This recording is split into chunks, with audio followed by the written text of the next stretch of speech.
कुरुक्षेत्र विश्वविद्यालय परिसर में स्थित धरोहर हरियाणा संग्रहालय पुनः दर्शकों के लिए खोला गया है। इस अवसर पर कार्यक्रम के मुख्य अतिथि कुरुक्षेत्र विश्वविद्यालय के कुलपति प्रोफेसर सोमनाथ सचदेवा व विशिष्ट अतिथियों स्वदेशी जागरण मंच के राष्ट्रीय उपाध्यक्ष सतीश कुमार व श्री कृष्ण आयुष विश्वविद्यालय के कुलपति डॉक्टर बलदेव धीमान की गरिमामयी उपस्थिति में पारंपरिक दीप प्रज्वलित कर धरोहर संग्रहालय के द्वार दर्शकों के लिए खोले गए हैं। इस अवसर पर धरोहर संग्रहालय की प्रबंधन समिति के अध्यक्ष प्रोफेसर एस बुरा व संग्रहालय के क्यूरेटर डॉक्टर विवेक चावला ने संग्रहालय कर्मचारियों के साथ सभी अतिथियों का स्वागत किया।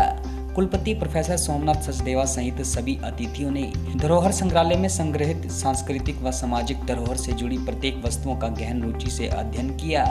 धरोहर संग्रहालय के क्यूरेटर डॉक्टर विवेक चावला ने बताया कि गत वर्ष मार्च माह में कोरोना संक्रमण के कारण संग्रहालय में दर्शकों के आगमन पर रोक लगा दी गई थी। तब से अब तक संग्रहालय दर्शकों के लिए बंद कर दिया गया था। एक लंबे अंतराल के पश्चात कुलपति के आदेशानुसार पुनः धरोहर संग्रहालय को भारत सरकार के सांस्कृतिक मंत्रालय के द्वारा दिए गए निर्देशानुसार कोविड-19 संक्रमण से बचाव हेतु निर्धारित सभी मानकों का पालन करते हुए व दर्शकों की सुरक्षा व ध्यान को रखते हुए पुनः खोला गया है। आज लगभग एक वर्ष के अंतराल के पश्चात धरोहर हरियाणा म्यूजियम जो है संग्रहालय ये दोबारा से सभी दर्शकों के लिए खोला गया है। पिछले लगभग एक वर्ष जैसे सब आप जानते हैं कि कोविड के संक्रमण की वजह से लोगों की सुरक्षा को देखते हुए कुरुक्षेत्र विश्वविद्यालय प्रशासन के द्वारा भी उन सब नियमों का पालन करते हुए धरोहर संग्रहालय के द्वार जो है बंद कर दिए गए थे। लेकिन जैसे ही मौसम बदला, संक्रमण कम हुआ तो एडमिनिस्ट्रेशन ने हमें इजाज़त दी कि आप वो सब नियमों के अनुसार जो मानक सरकार के द्वारा निश्चित किए गए हैं उनका ध्यान रखते हुए, दर्शकों की सुरक्षा रखते हुए आप धरोहर खोल सकते हैं। और इसी संदर्भ में आज कुरुक्षेत्र विश्वविद्यालय के कुलपति माननीय प्रोफेसर सोमनाथ सचदेवा जी और उनके साथ दो अतिथि जिसमें विशेष रूप से श्री कृष्णा आयुष विश्वविद्यालय के कुलपति और साथ में एक और महानुभाव माननीय सतीश कुमार जी जो स्वदेशी जागरण मंच के बहुत बड़े योद्धा हैं, सारे भारत में उनका प्रचार प्रसार करते हैं, वो आज इस अवसर पर हमारे बीच थे और विधिवत रूप से एक दीप प्रज्वलन करने के पश्चात ये द्वार जो है वो आम दर्शकों के लिए खोल दी गई। मेरा ये मानना है कि इसमें लगभग 1,60,000 पिछला जो हमारा डाटा है वो अप्रॉक्सीमेटली लगभग 1,60,000 दर्शक जो हैं वो हमारे पिछले वर्ष के जो वित्तीय वर्ष इसको हम कहेंगे उस पर उन्होंने इसका अवलोकन किया है, इसका भ्रमण किया है। और अप्रॉक्सीमेटली अगर मैं पिछले 4-5 साल के आंकड़े बताऊं तो 10% की दर से ये आंकड़े हमारा जो लोगों का दर्शकों का यहाँ आना होता है वो बढ़ रहा है। और मेरा ऐसा अनुमान है, जैसे मैंने कल लोगों में उत्साह देखा, बहुत से लोग बहुत सी क्वेरीज कर रहे थे और जैसे ही हमने आज धरोहर को खोला है तो उनके चेहरे पे एक अजीब सी खुशी, धरोहर में आके उनको एक हरियाणवी संस्कृति के जो दर्शन होते हैं उसको पाकर वो बड़े अभिभूत थे। धरोहर संग्रहालय खुलने के बाद संग्रहालय में दर्शकों का उत्साह देखने वाला था। दर्शकों ने पुनः धरोहर संग्रहालय के द्वार खोलने पर हर्ष जताया व सुरक्षित इंतजामों की सराहना भी की है।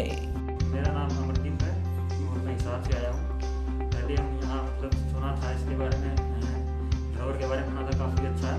लेकिन जैसे कोरोना काल था उसमें ये बंद हो गई थी तो यहाँ पे आना वैसे बंद हो गया था। तो बाद में जैसे अब ये खुली है तो यहाँ पे आने का जो अंदर बढ़ने का जो प्रोसेस है, अंदर प्रवेश करने का जो प्रोसेस है, यहाँ पे हाथ सैनिटाइज कराई है हमारे, वो टेम्परेचर भी चेक किया है। तो अब यहाँ पे आके काफ़ी अच्छा लगा। ये खुलने के बाद और हरियाणा की संस्कृति का हमें पता लगा है, काफ़ी अच्छा है यहाँ पे देखने को। मेरा नाम सुमन है, हम हरियाणा पिंजौर से यहाँ धरोहर घूमने आए हैं। हरियाणा में लगभग 1 साल बाद, जब कोरोना के बाद हम आए हैं यहाँ पर। और जब हम यहाँ एंट्रेंस पे आए तो कोरोना के जो पोस्ट कोविड के नियम हैं सारे ही यहाँ पे पूरी तरह से लागू हैं। और टचलेस हैंड सैनिटाइजर जो हमने यूज़ किया एंट्रेंस पे, और हमारी थर्मल स्कैनिंग की गई। और हमें यहाँ आके बहुत ही अच्छा लग रहा है कि पोस्ट कोविड के जो सारे रूल्स हैं यहाँ पे पूरे फॉलो अप हो रहे हैं। और हम अपने छोटे बच्चों के साथ यहाँ आए हुए हैं और हमें बड़ा अच्छा लग रहा है यहाँ आके।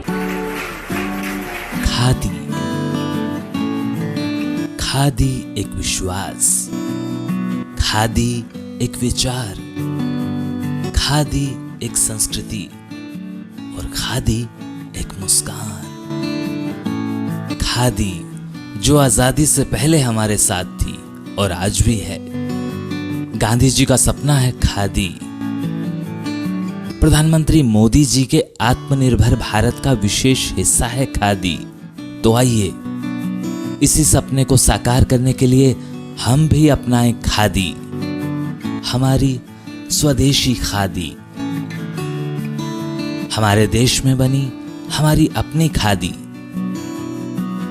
इसलिए एक एहसास है खादी, हमारे जीवन में रंग बिरंगे रंग भरने आई है खादी। आपके अपने शहर कुरुक्षेत्र में गांव मिर्जापुर आपके लिए लेकर आया है खादी के बने एक से बढ़कर एक डिजाइन, कलर्स व सभी प्रकार के वस्त्र।